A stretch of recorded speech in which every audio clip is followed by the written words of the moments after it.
ඔයා ෆෝන් එක ගන්නවා. හැබැයි වැදගත් වැඩකට ගන්නෙ ෆෝන් එක ගත්ත ගමන් ඒකේ තියෙනවා නොටිෆිකේෂන් එකක්. ඒක උඩ ක්ලික් කරලා ඊට පස්සේ ඒ නොටිෆිකේෂන් එකත් එක්කලා ඉස්සරහට ගිහිල්ලා අර කරන්න ආපු වැඩේ අමතක වෙලා. ඔයාට එහෙම වෙලා තියෙනවද? ෆෝන් එක ගන්නේ වැඩක් කරන්න. හැබැයි නොටිෆිකේෂන් එකක් ක්ලික් කරලා ඒක දිගේ ගිහිල්ලා අර කරන්න ආපු වැඩේ අමතක වුණා.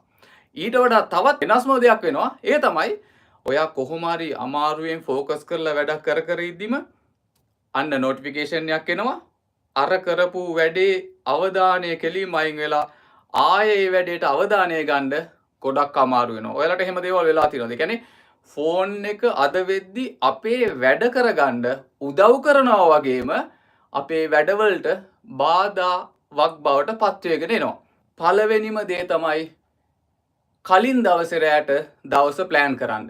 නිකන් මතක් කරලා බලන්න සමහර වෙලාවට ඔයාගේ ෆෝන් එකට ඔයා නොදැනීම යන්නේ කොයි වෙලාවටද?